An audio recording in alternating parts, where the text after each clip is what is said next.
Olá, boa tarde. A partilha da herança é uma questão delicada e complexa que muitas vezes gera desavenças na família. Para garantir que isso ocorra de maneira justa, o Código Civil traz uma série de normas e disciplinas sobre o tema. Eu sou Rafaela Vivas e no Jornal da Justiça de hoje vamos entender como funciona a transferência de patrimônio para herdeiros. Mas esse é apenas um dos destaques do dia. Vamos aos demais. Conselho Nacional de Justiça realiza seminário para discutir ações afirmativas de combate ao racismo institucional no Judiciário. Ministro Cristiano Zanin, do STF, derruba a decisão que proibiu a divulgação de uma reportagem da revista Piauí. E ainda, atendimento aos egressos do sistema penitenciário. Escritório social é inaugurado em Pontes e Lacerda, em Mato Grosso.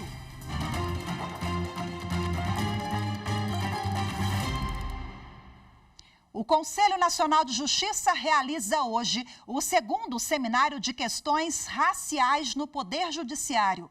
A data 4 de setembro foi escolhida em razão do aniversário de 173 anos da Lei Eusébio de Queiroz, que proibiu o tráfico de africanos no Brasil Império. A reportagem é de Carolina Chaves. Durante todo o dia serão discutidas as questões raciais no Poder Judiciário. Segundo o censo realizado pelo CNJ em 2021, a magistratura brasileira tem maioria formada por homens brancos. Apenas 22,2% são juízes e juízas negras. Na abertura do evento, a presidente do STF do CNJ, a ministra Rosa Weber, ressaltou que não se pode mais tolerar a invisibilidade das pessoas negras no âmbito do judiciário. Era chegada a hora, portanto, de o Poder Judiciário demonstrar a toda a sociedade brasileira que não poderia compactuar com esse estado de coisas estrutural e institucionalmente racista. Assim é que em novembro, próximo passado, já na minha gestão, em um contínuo indicativo de que inadmissível o retrocesso, foi lançado o Pacto Nacional do Judiciário pela Equidade Racial.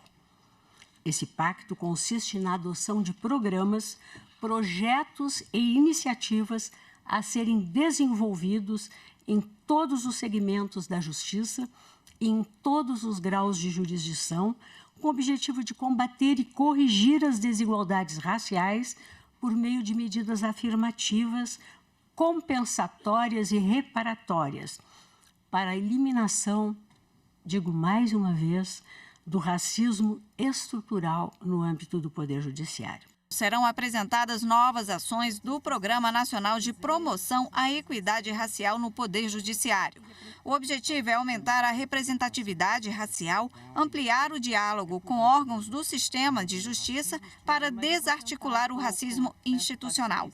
Uma das ações do pacto que todos os tribunais participam é o aperfeiçoamento da resolução do CNJ para dar maior efetividade à medida que estabelece 20% de vagas para negros nos concursos para o Judiciário. Hoje foram realizadas palestras para discutir a articulação interinstitucional para prevenir e combater o racismo na justiça brasileira, além da apresentação do perfil étnico-racial do Poder Judiciário e dos 4 eixos do Programa de Equidade Racial.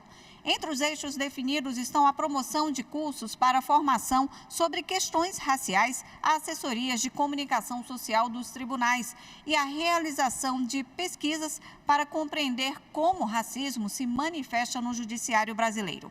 À tarde, o evento vai ocorrer apenas de forma presencial para gestores dos tribunais que fazem parte do pacto.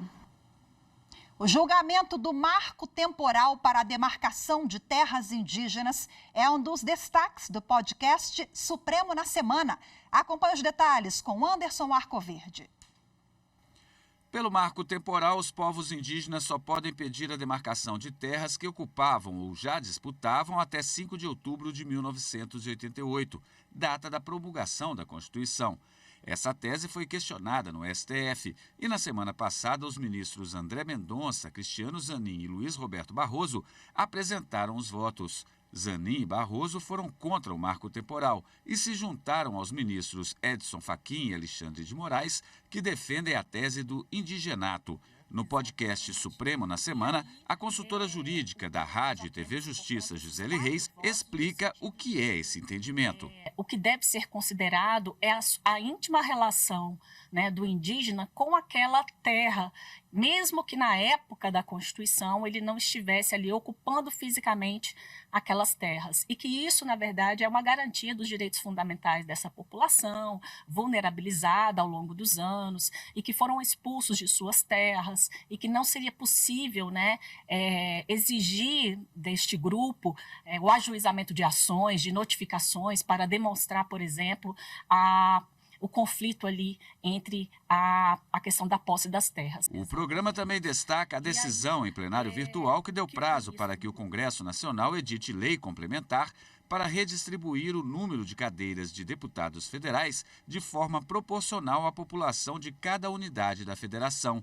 A decisão leva em conta o último censo realizado pelo IBGE. O Supremo na Semana está disponível nas principais plataformas de áudio e no YouTube. Teve eleição suplementar nesse domingo. Municípios de Goiás e Santa Catarina elegeram novos prefeitos e vices. Em Goiás, a população de São Simão elegeu o Alisson José de Freitas como prefeito e Eliana Leonel Almeida como vice-prefeita. Em Brusque, Santa Catarina, André Vec foi eleito novo prefeito e Deco Batiste, o vice. Já em Pernambuco, a cidade de Tacaimbó elegeu 9 vereadores para a Câmara Municipal. Uma eleição suplementar ocorre quando a Justiça Eleitoral caça mandatos ou nega registros de candidatura. Quem vota nestes municípios e não compareceu às urnas nesse domingo tem que justificar a ausência pelo sistema Justifica, que é o justifica.tse.jus.br, pelo aplicativo e-título ou comparecendo ao cartório eleitoral. A terceira turma do Superior Tribunal de Justiça decidiu que advogado tem legitimidade para questionar honorários e tentar revertê-los em seu favor. As informações com a repórter Marina Campos. Segundo o colegiado, a legitimidade prevista no Estatuto da Ordem dos Advogados do Brasil subsiste mesmo na hipótese de honorários arbitrados em favor da parte adversa. Na origem da demanda, o juízo de primeira instância acolheu um pedido de reconhecimento e dissolução de união estável e condenou a autora da ação a pagar custas e honorários advocatícios. Por entender que foi vencedor no processo, o seu advogado recorreu da decisão, pleiteando a inversão da verba honorária. O Tribunal de Segunda Instância não conheceu da apelação, sob o fundamento de que o advogado não teria legitimidade recursal. No STJ, o relator do recurso, o ministro Marco Aurélio Belize, afirmou que pode-se inferir que o advogado, ao recorrer contra a decisão que versa sobre os honorários sucumbenciais, visando o reconhecimento ou a melhora do seu direito, age dotado de legitimidade ordinária. Além disso, segundo o ministro, essa é também uma questão de interesse recursal, dada a possibilidade de o advogado recorrente reverter a verba sucumbencial em seu proveito. Em seu voto, seguido pelos demais membros da turma, o ministro determinou o prosseguimento do julgamento da apelação, afastando a preliminar de ilegitimidade recursal reconhecida pelo Tribunal de Segunda Instância. A seguir, vamos falar de direito sucessório. No Acre, um fazendeiro deixou herança para a criação de uma instituição de caridade. As informações em instantes, voltamos já.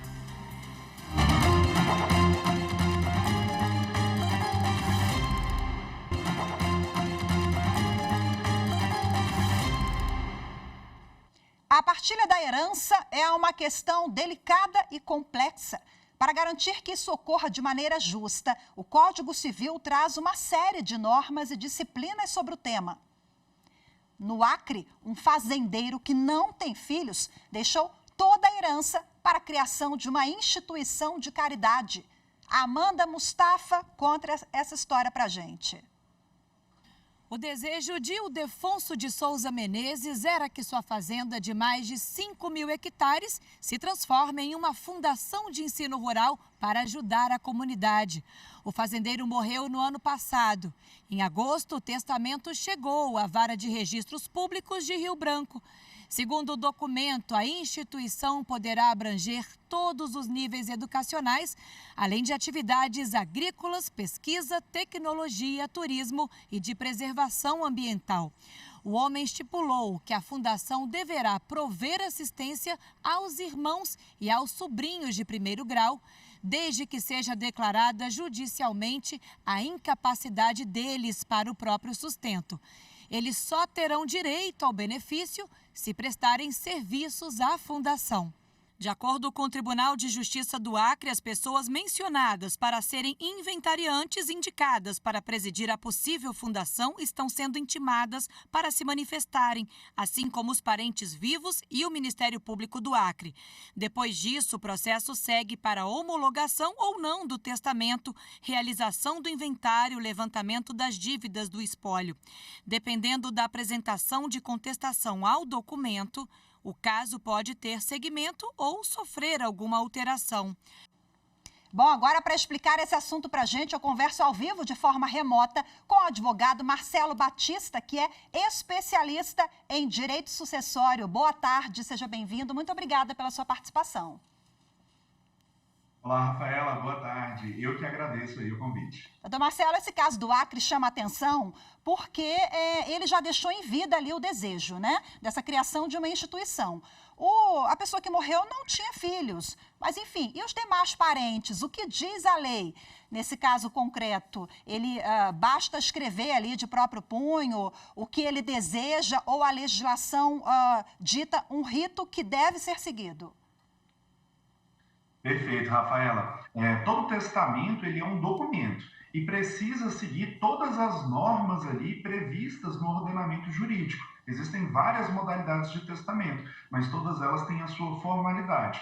No caso em análise, como essa pessoa que deixou o testamento, ela não tinha ali filhos e também não tinha nenhum herdeiro necessário, consequentemente, ele poderia dispor da totalidade da sua herança para quem ele assim desejasse, inclusive ali para a criação da fundação. Então, se esse testamento seguir os requisitos ali legais, formais para ser elaborado, com certeza ele será validado e, consequentemente, ali, né, essa fundação aí será criada.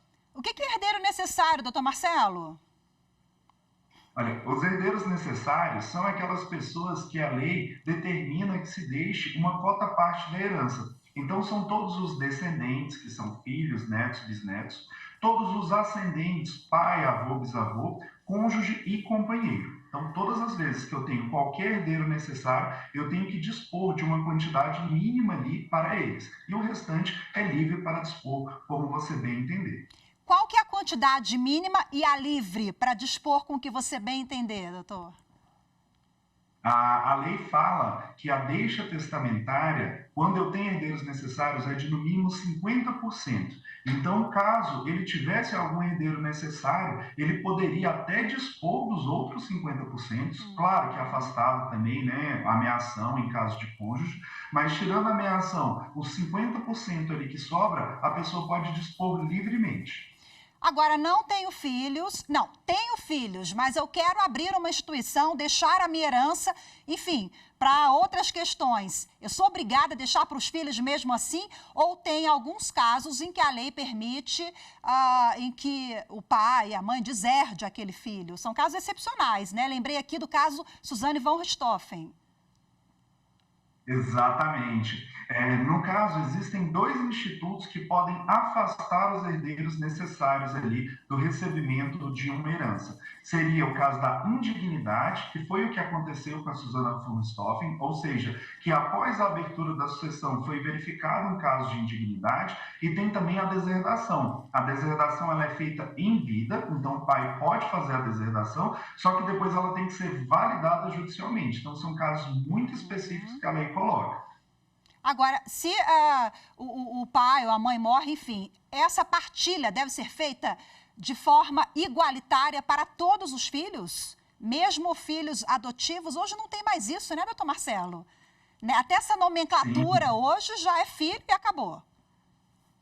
Exatamente. A Constituição de 88, ela trouxe o direito de igualdade entre todos os filhos. Então, não importa qual foi a origem da filiação, se é um filho socioafetivo, se é um filho até mesmo proveniente de uma adoção, se é um filho tido por uma reprodução assistida, o filho biológico, ou seja, todos os filhos são iguais perante a lei. A única chance que tem de se privilegiar um filho em detrimento do outro é você usando a sua parte disponível da herança para deixar para um filho em específico. Agora, pela lei, a parte ali disponível, a parte indisponível, né? Ou seja, a parte que você tem que deixar para os herdeiros, tem que ser dividida igualmente entre todos os filhos. Doutor Marcelo, esse assunto, direito sucessório, no Brasil, é um tabu, né? As pessoas falam pouco sobre isso e aí depois dá uma dor de cabeça danada quando a família não se entende. Mas quem fala sobre isso em vida e debate ali, discute o que vai ser feito, eu acho que fica bem mais tranquilo para todas as partes e essa antecipação de herança é possível ser feita também, e aí com divisões até diferentes entre cada um, isso é possível? Rafaela, na verdade, no Brasil nós não temos a cultura de falar de morte, diferente de outros países. E, consequentemente, por não termos essa cultura, as pessoas não se planejam para esse momento que elas venham a faltar. Então, é baixíssimo o número de testamentos, o número de planejamentos sucessórios. Podemos até afirmar que nos últimos anos tem crescido, mas certamente se as pessoas se planejassem em vida, pudessem fazer ali determinados tipos de partilha em vida, evitaria aí que os processos judiciais, né, acabassem demorando por anos e anos aí durante o curso no Poder Judiciário, inclusive tendo um custo mais alto. Então, o planejamento sucessório, ele busca exatamente isso, evitar esses custos e evitar essa demora aí na justiça dos inventários. Quais são as principais demandas que o senhor se depara no dia a dia relacionado a essa questão de herança, direito sucessório? O grande ponto é que, por muitas vezes, não se tem uma delimitação exata da massa patrimonial. Ou seja, as pessoas elas acabam deixando uma massa patrimonial confusa, muitas vezes adquirem patrimônio por procuração, não fazem a transferência, e no momento em que elas vêm a faltar, que se abre ali o inventário, faz necessário, primeiro, buscar toda essa massa patrimonial, entender que primeiro precisam ser pagas todas as dívidas do espólio, e só depois vai ser feita a partilha. Muitas das vezes também tem a discussão de quem são os herdeiros, às vezes tem um filho que não é registrado, uma união estável também que não é reconhecida. Então, todos esses fatores juntos acabam acarretando que muitas das vezes o inventário pode durar 2, 5, 10, 20 anos, como nós temos alguns exemplos. Mas o grande problema é a massa patrimonial mal definida e também a documentação, às vezes a pessoa não busca ali em vida resolver essas demandas e quando da sua falta, aí sim os herdeiros são obrigados a fazer todos esses reconhecimentos e buscarem aí o apoio do judiciário para fazer essa partilha. Olha aí a dor de cabeça, então fica a dica, né? Conversem, procurem um advogado para resolver tudo em vida, é muito mais fácil. Muito obrigada, viu, doutor Marcelo Batista? Boa tarde para o senhor. Muito obrigado pelo convite, sempre às ordens, um grande abraço. A seguir, atendimento aos egressos e pré-egressos do sistema penitenciário. Em Mato Grosso, o município de Pontes e Lacerda ganha escritório social. Os detalhes em instantes, voltamos já.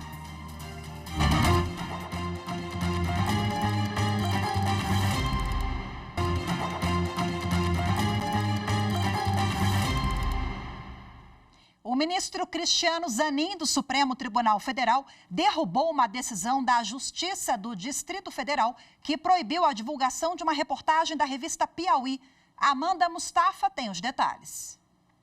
A reportagem com o título O Cupinzeiro traz relatos de nepotismo, irregularidades administrativas e de assédio moral na agência criada para coordenar o programa Mais Médicos.